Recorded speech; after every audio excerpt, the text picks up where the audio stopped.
Hello guys, good morning. Kumusta po kayong lahat? Welcome back to my channel. So ayun guys, ganito ang buhay rito sa Canada. Kahit na medyo masama yung panahon, nagkaroon ng winter snowstorm.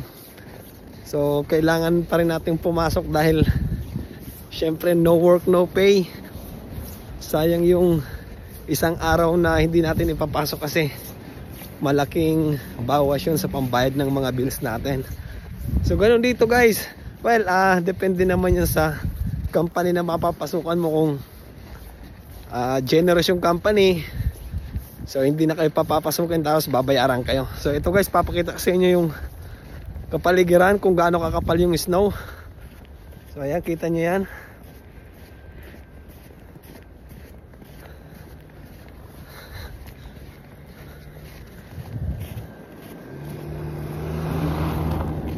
So ayan guys, yung kalagayan ngayon.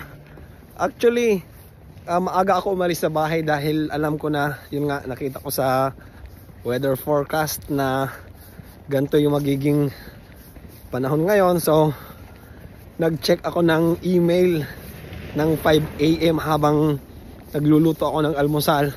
Baka sakali na i-cancel yung pasok tapos bayaran kami, but no, walang email. So kailangan natin pumasok. But kung halimbawa sobrang sama talaga at hindi makakadaan yung mga bus, so hindi ko na pipilitin pumasok dahil mamaya wala akong masakyan. Malayo-layo pa naman tong trabaho ko sa bahay namin.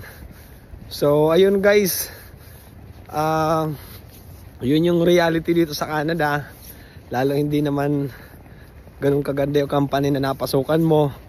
And then so yung kailangan mo talagang pumasok, tiisin, dahil syempre kasama yan sa buhay ng pagiging trabahante, yung araw-araw na pagpasok natin sa trabaho. So kumbaga yan yung isa sa obligasyon natin araw-araw. Gigising ka ng maaga para pumasok sa trabaho. Huwag malate kung maaari, dahil syempre pangit pagka nalilate ka sa trabaho, di ba? Parang basta hindi yun maganda. So pwede naman malate, wag lang lagi-lagi. So ayun guys, ito yung reality dito sa Canada.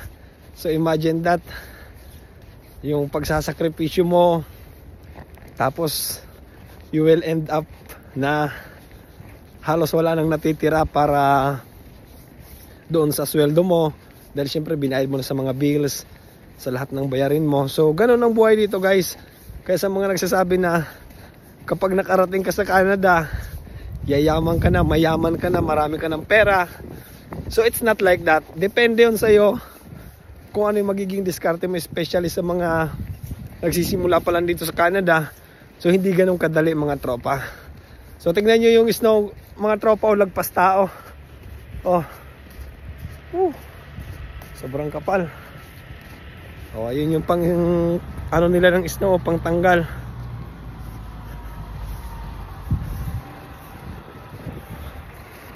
So ayan guys, yung mga sasakyan, may sasakyan sa likod ko.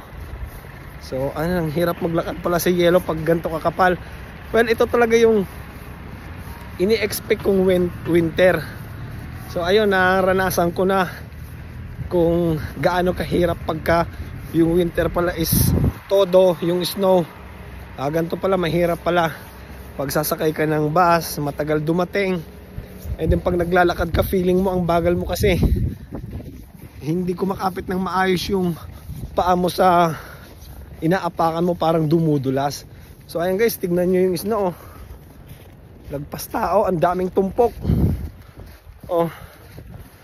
So ayun guys, thank God kasi malapit na ako sa trabaho ko. So siguro kung mga 2 minutes walk away na lang, so nandun na ako sa trabaho ko. So hindi ko na rin inisip na umabsent ngayon dahil ang daming ginagawa mga tropa. Nakabakasyon yung machine operator namin, so ako yung gumagawa ng trabaho niya. So ang daming order, kaya kailangan ko talagang pumasok. So hindi naman nila ako inobliga na pumasok. So kumbaga pag hindi kaya, huwag pilitin. Pero syempre hindi kasi ako komportable ng ganun yung maraming iniisip na gagawing trabaho. So kaya namang pumasok kasi yung bahay na tinitirahan namin, pag baba mo lang ng elevator, tapos tatawid ka lang ng kalsada, ayun na yung subway. So hindi naman mahirap yung commute sa namin, sa doon sa apartment na tinitirhan namin. So ayun na pala yung trabaho ko guys, so yung building na yan. So doon lang ako dadaan sa may harap kasi sa likod tambak din yung ice. Kaya dito tayo sa harap dadaan mga tropa. So ayun, ganito ang buhay dito sa Canada mga tropa. Kaya sa mga nagsasabi na pag nandito ka na sa Canada masarap na ang buhay mo, mayaman ka na, well, it's not like that mga tropa. Mayroon kang pera pero kailangan mong tiyagain, kailangan mong paghirapan, kailangan mong tipirin. So sa mga kakilala natin, mga kapamilya na minsan pag hindi na pagbibigyan yung request, sumasama yung loob, nagagalit, kesyo ang dami-daming pera niyan, nasa ibang bansa walang pera. Hindi ganun mga tropa.